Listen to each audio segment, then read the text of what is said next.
Eliezer orando. Deus de meu senhor Abraão, rogo-te que me acudas hoje, use de bondade para com meu senhor Abraão. Eis que estou ao pé da fonte de água, e as filhas dos homens dessa cidade saem para tirar água. Dá-me, pois, a moça. Olha que frase, irmãos. Como eu disse, tem tantas frases aqui que eu vou me deter em algumas só. Dá-me, pois, que a moça, a quem eu disser, inclina o canto para que eu beba, e ela me responder, bebe, e darei ainda de beber aos teus camelos, seja esta que designaste para teu servo Isaque. E nisso verei que usaste de bondade para com meu Senhor. Vamos parar aqui um pouco. O que você está vendo aqui? Nós estamos vendo que Eliezer está rogando a Deus. E aqui eu quero colocar pelo menos 2 textos para vocês. Romanos capítulo 8, versículo 26. Olha o que diz estes textos. Também o Espírito semelhantemente nos assiste em nossa fraqueza, porque não sabemos orar como convém. Agora o que diz? Mas o mesmo Espírito intercede por nós. O Espírito Santo intercede por nós. Ele intercede por nós com gemidos inexprimíveis. Olha o versículo 27. Aquele que sonda os corações sabe qual é a mente do Espírito, porque segundo a vontade de Deus é que ele intercede pelos santos.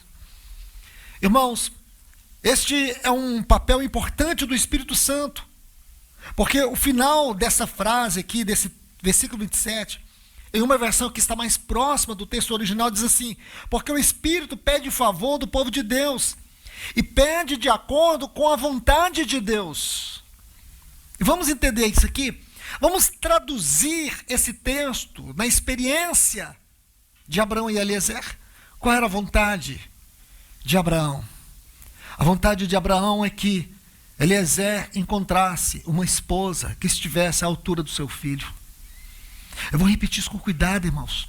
Uma esposa que estivesse à altura do seu filho. Nós estamos à altura de Cristo, irmãos? Infinitamente não. Nunca. É impossível. Mas o que aconteceu? Para que fosse usado ou realizada uma obra tão grande como a obra da redenção, Deus enviou o seu Espírito. Se a obra de Cristo foi a obra da redenção, a obra do Espírito Santo não pode ser menor do que a obra da redenção. Ele veio aplicar tudo aquilo que a redenção cumpriu, ele veio aplicar na nossa vida. A obra do Espírito Santo é esta, aplicar a obra da redenção na nossa vida. Ele veio aplicar o perdão. Ele veio aplicar em nós a transformação, a santificação. Então nós podemos pegar aqui perdão, justificação, santificação e conformação e, por último, a glorificação. O Espírito está fazendo isso. Eu e você não temos condições de fazer. É impossível para nós. Como seria impossível para qualquer um de nós alcançar a redenção de acordo com a justiça de Deus. Seria para todos nós algo impossível. Por mais que você vivesse toda a sua vida, você não conseguiria pagar ou satisfazer as justas exigências da justiça divina. E se Deus nos mandasse para o inferno, ele não cometeria nenhuma injustiça, ele só daria a nós o que merecemos. Então o que ele fez? Ele tomou seu filho e colocou sobre ele toda a nossa culpa, toda a nossa iniquidade, toda a nossa miséria, toda a nossa condenação. Eu e você não conhecemos a ira de Deus, mas ele conheceu no nosso lugar. Ele conheceu a culpa dos nossos pecados. Você e eu nunca saberemos o que significou para Deus a culpa dos nossos pecados em nós mesmos. Mas nós sabemos que Cristo experimentou toda a nossa culpa de pecado e de condenação, e nele eu e você fomos feitos justiça de Deus. Mas como que isso se torna realidade na minha vida? O Espírito Santo. Ele aplica, ele torna real, ele torna o perdão real, ele torna a santificação real, porque ele é o Espírito Santo. Ele torna a transformação real. Ele está nos levando nesse processo. Irmãos, deixe-me mostrar algo para vocês. Sendo muito fiel à leitura deste capítulo, você vai ver que o Espírito Santo começou ali na figura do Eliezer, faz uma obra. A obra ali naquele encontro. Ele teve um encontro, mas veja que ele rogou por ela. Ele orou por ela. Ela foi uma resposta do clamor dele. Você pode imaginar. Irmão, se tem uma coisa que eu acho que nós somos fracos, é na oração. Não somos, irmãos? Vamos fazer uma investigação profunda nos labirintos secretos do nosso coração, mas apenas em um detalhe. Responde para você mesmo aí. Se fosse baseado na sua vida de oração, você acha que você mereceria a salvação eterna?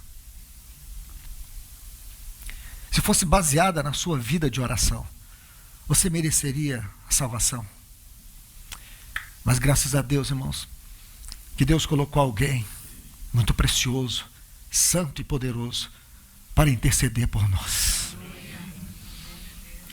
E um dia nós saberemos que muitas vitórias que nós tivemos na nossa carne, não foi porque nós oramos, foi porque Ele orou. Porque Ele pegou firme conosco. Essa palavra aqui, no versículo 26, nos assiste. Essa palavra é profunda, irmãos. Essa palavra significa pegar firme, pegar junto com. O Espírito Santo é aquele que pega firme conosco. Você desanima, mas Ele não desanima. Você cansa, mas Ele não cansa. Você desiste, mas Ele persiste. Este é o Espírito Santo que nos foi enviado. Glórias a Deus pelo seu Espírito em nós. Você pode imaginar, Ele está orando por nós. Ele está orando, sabe para quê? Para que o desejo de Deus se cumpra. Qual é o desejo de Deus nesse capítulo 24 do livro de Gênesis? É que haja uma esposa para o seu filho. É que Eliezer encontre uma esposa para o seu filho. Meu irmão, minha irmã, eu te pergunto, existe um grito de adoração aí no seu peito? Existe uma explosão de gratidão aí dentro de você, que possa dizer: Senhor, muito obrigado, porque o Teu Espírito Santo me encontrou.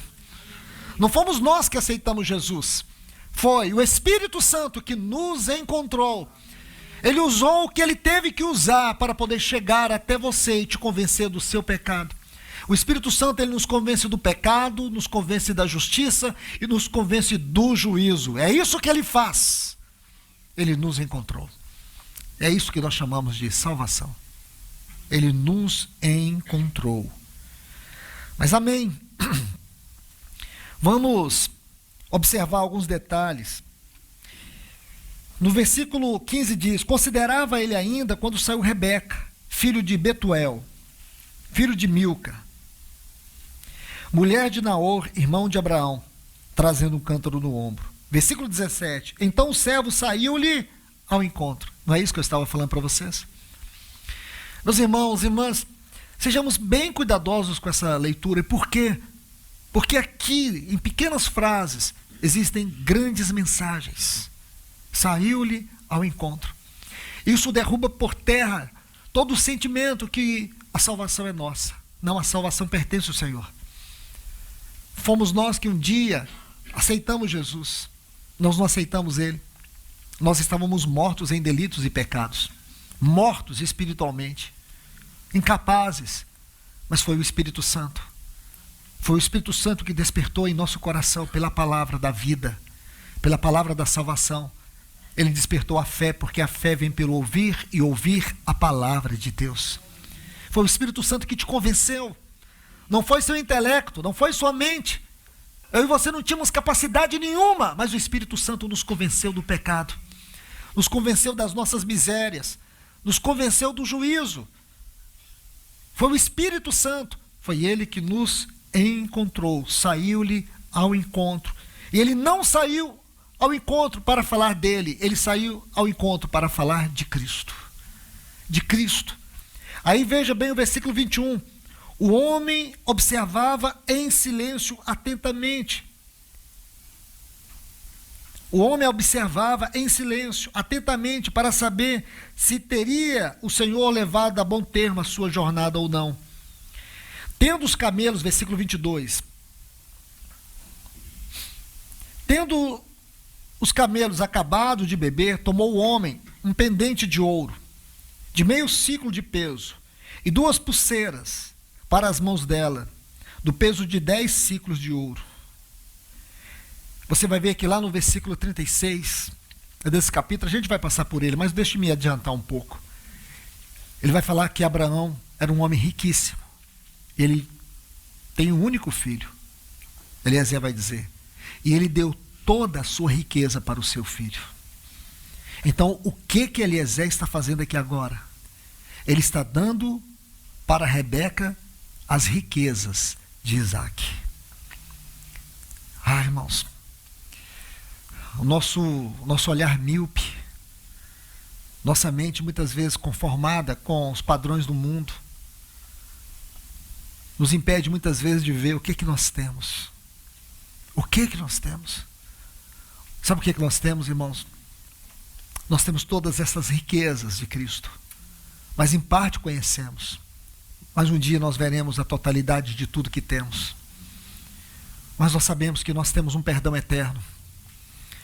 Nós sabemos que um dia toda a riqueza de Cristo nós tomaremos posse, porque será nossa herança eterna. Isso está aqui no capítulo 8 da Epístola aos Romanos. Nós somos herdeiros de Deus e co-herdeiros com Cristo. Você pode imaginar toda essa riqueza. Então aqui ele começa a dar a ela as riquezas de Isaac. Vamos para a terceira cena, que é dos versículos 28 ao 32. Aqui é muito especial. Então, depois que ele se apresenta a esta moça, ele dá a ela esses presentes. Aí agora nós vamos para uma outra cena, onde ele se torna o hóspede especial. Nos versículos 28 a 32, diz assim: E a moça correu e contou aos da casa de sua mãe todas essas coisas. Ora, Rebeca tinha um irmão chamado Labão. Este correu ao encontro